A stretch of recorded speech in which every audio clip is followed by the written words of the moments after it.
El ser humano, en sus diversas actividades diarias, está expuesto a una serie de riesgos medioambientales que pueden materializarse en forma de enfermedad o accidente, llegando incluso a producir la muerte.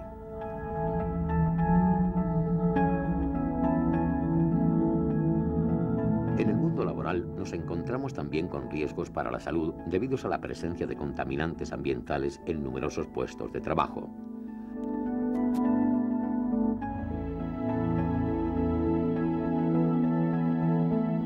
Como consecuencia de una exposición repetida, se pueden producir daños conocidos como enfermedades profesionales. Conocer y controlar los niveles existentes en el ambiente y los admisibles por el organismo humano permite que se reduzca el riesgo para la salud del trabajador.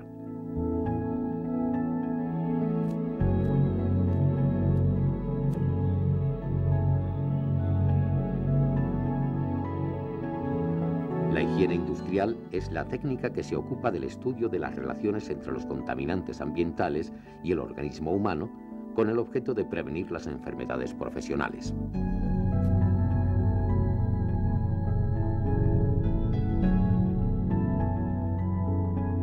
En los lugares de trabajo podemos encontrarnos contaminantes químicos como son los gases, vapores, humos y polvo, contaminantes biológicos como virus, bacterias y hongos, y contaminantes físicos, ruido, vibraciones, ambiente térmico, radiaciones. Veamos cuáles son las principales vías de entrada de los contaminantes químicos y biológicos en el organismo humano. La vía respiratoria es la más importante. Comprende todo el sistema respiratorio, es decir, nariz, boca, laringe, bronquios, bronquiolos y alvéolos pulmonares. Los contaminantes penetran por esta vía junto con el aire que respiramos y pueden causar su efecto perjudicial en el propio sistema respiratorio o en cualquier otro órgano, ya que al llegar a los alvéolos pulmonares pasan a la sangre y pueden alcanzar cualquier parte del organismo. La segunda vía de entrada de contaminantes en orden de importancia es la vía dérmica, que comprende toda la superficie de la piel que envuelve nuestro cuerpo. Los contaminantes pueden penetrar en el organismo atravesando la piel y con mayor facilidad a través de posibles heridas, directamente o transportados por otras sustancias.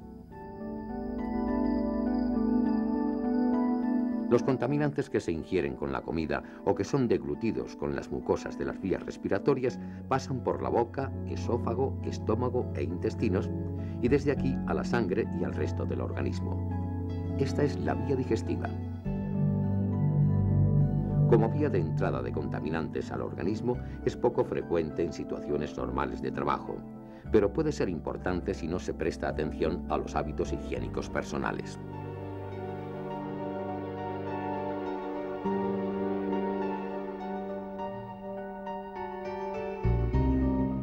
Para determinar hasta qué punto es posible trabajar en un ambiente sin que exista riesgo de contraer una enfermedad, es preciso conocer la cantidad de contaminante existente.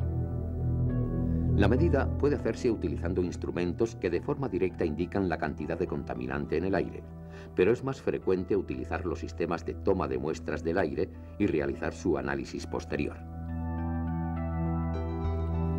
Este procedimiento es de tipo personal, de forma que el aire muestreado se corresponde con el que respira el trabajador.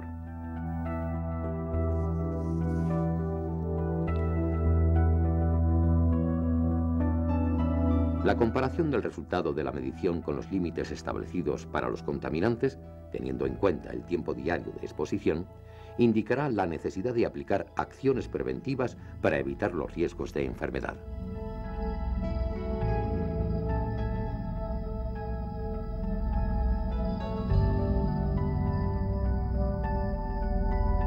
Para evitar los riesgos hay que mantener la cantidad de contaminante en el lugar de trabajo al nivel más bajo posible.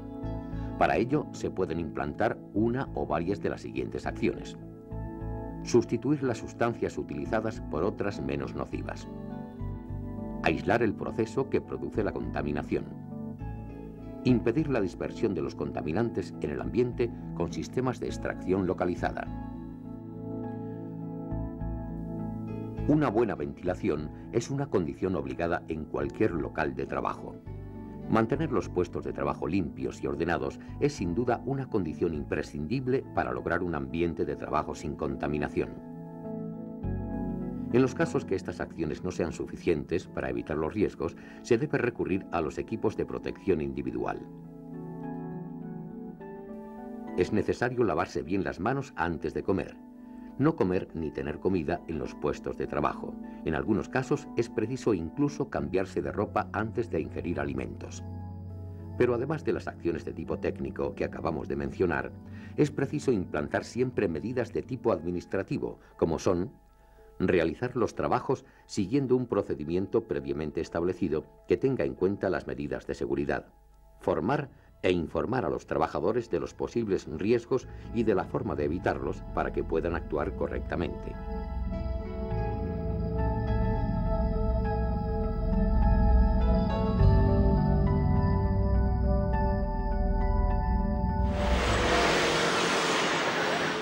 El ruido es uno de los factores más molestos e irritantes para todos los habitantes de una ciudad. Pero ¿hemos pensado qué ocurre en el individuo que está expuesto cada día a un alto nivel de ruido en su puesto de trabajo?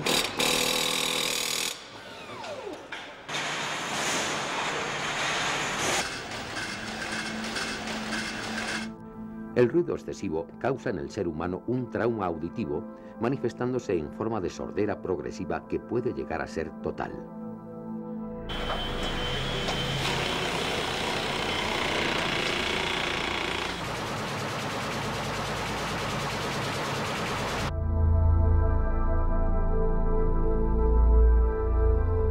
Para estimar el riesgo de que con el tiempo se desarrolle una sordera, se utiliza el nivel de ruido diario equivalente, que tiene en cuenta la intensidad del ruido y el tiempo diario de exposición.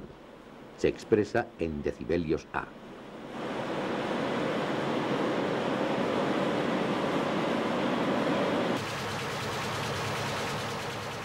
La medición de la intensidad del ruido se puede realizar con instrumentos de medida directa o con dosímetros personales que se colocan sobre el trabajador. Cuanto más alto es el nivel, mayor es el riesgo de daño al sistema auditivo. Por eso, las medidas preventivas adquieren mayor importancia cuanto mayor es ese nivel.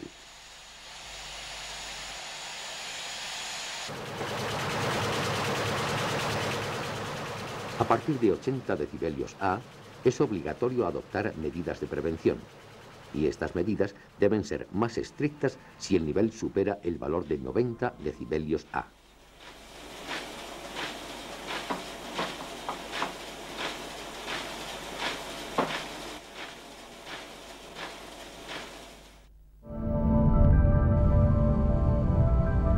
Tener en los lugares de trabajo un nivel de ruido lo más bajo posible es sin duda la mejor medida preventiva. Para ello es fundamental un buen mantenimiento de máquinas e instalaciones. La mejora de los lugares de trabajo en cuanto a la exposición a ruido se puede conseguir modificando en lo posible las máquinas y útiles de trabajo con el fin de que emitan menos ruido, aislando las máquinas ruidosas en cabinas insonorizadas, separando los lugares de trabajo de las zonas ruidosas.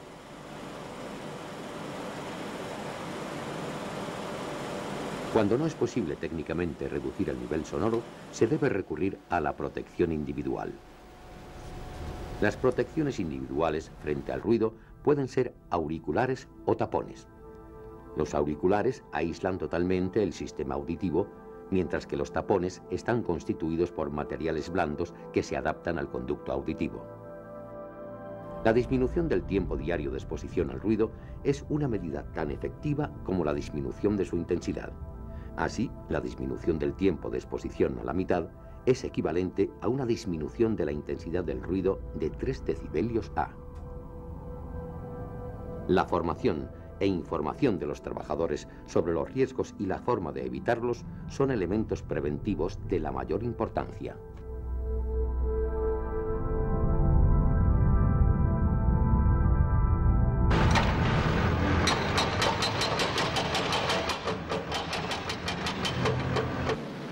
Prácticamente todas las máquinas y herramientas productoras de ruido generan vibraciones que pueden causar trastornos neurológicos, vasculares y daños en huesos y articulaciones.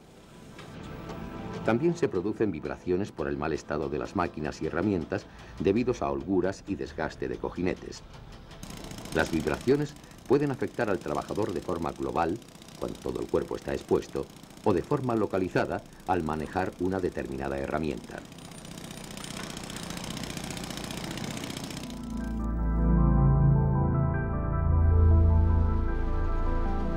Para evaluar la posible peligrosidad de las vibraciones es necesario conocer tanto su nivel de aceleración como las frecuencias predominantes. Los equipos diseñados para evaluar la exposición a vibraciones deben ser utilizados por personal especializado en su manejo.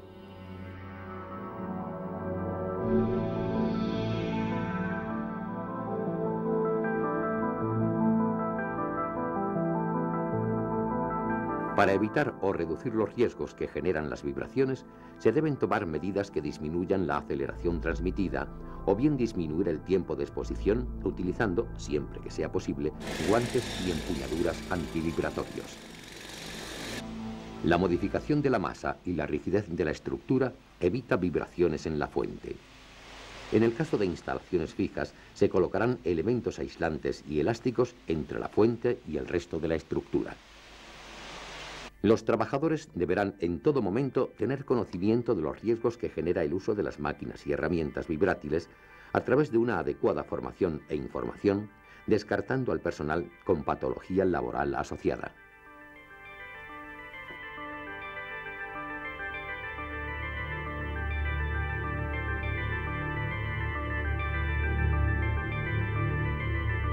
El exceso de calor constituye otro de los riesgos higiénicos importantes. El organismo humano produce continuamente calor y lo pierde mediante el intercambio con el medio ambiente para mantener la temperatura interna constante. En condiciones ambientales extremas existe el peligro de aparición del golpe de calor debido a un aumento incontrolado de la temperatura corporal. Estas situaciones se producen cuando la temperatura, la humedad y la energía radiante del medio ambiente impiden la eliminación del calor generado en nuestro cuerpo por una actividad muscular intensa. El estrés térmico ocasiona deshidrataciones, trastornos cardíacos y circulatorios que pueden llevar a la pérdida de conocimiento e incluso a la muerte por golpe de calor.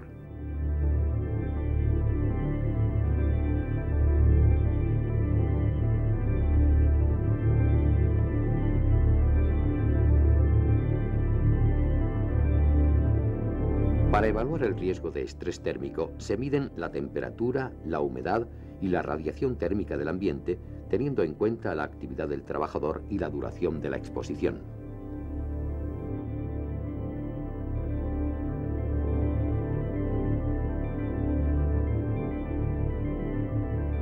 El apantallamiento es la mejor defensa contra la radiación. Puede lograrse el mismo efecto disponiendo los puestos de trabajo en lugares alejados de los focos de calor y climatizados. Para trabajos que deban realizarse en condiciones extremas, se utilizan protecciones individuales que pueden ser trajes o pantallas antirradiación. Algunos trajes especiales llevan incorporados sistemas de acondicionamiento de aire, logrando así una temperatura aceptable para el individuo que lo utiliza.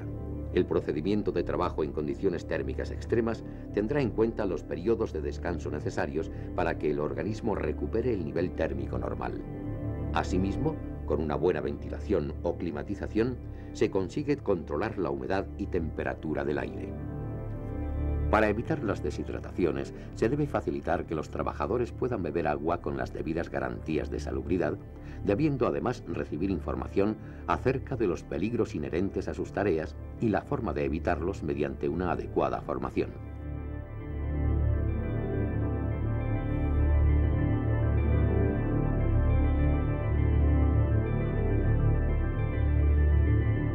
Las radiaciones son energías electromagnéticas que se caracterizan por su frecuencia y longitud de onda. Tienen aplicación en diversas tareas y sectores: hornos, procesos de corte, soldadura, esterilización y medicina nuclear, entre otras. Se dividen, atendiendo a su forma de interacción con la materia, en ionizantes y no ionizantes, pudiendo producir distintos efectos en el organismo, tales como quemaduras y destrucción celular, e incluso, a largo plazo, cáncer.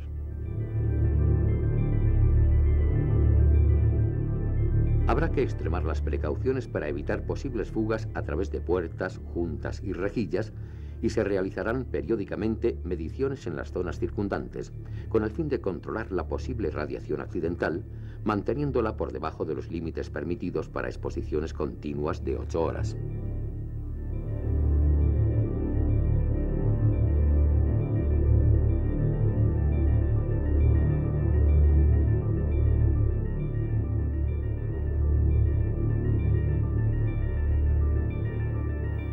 Para evitar el acceso de forma accidental a zonas con riesgo evidente, se pueden colocar pantallas de vidrio con componentes metálicos. Dado que la densidad de potencia decrece con la distancia, una buena medida preventiva es alejar al trabajador de la zona de emisión. Una adecuada formación de los trabajadores contribuye a evitar los riesgos innecesarios.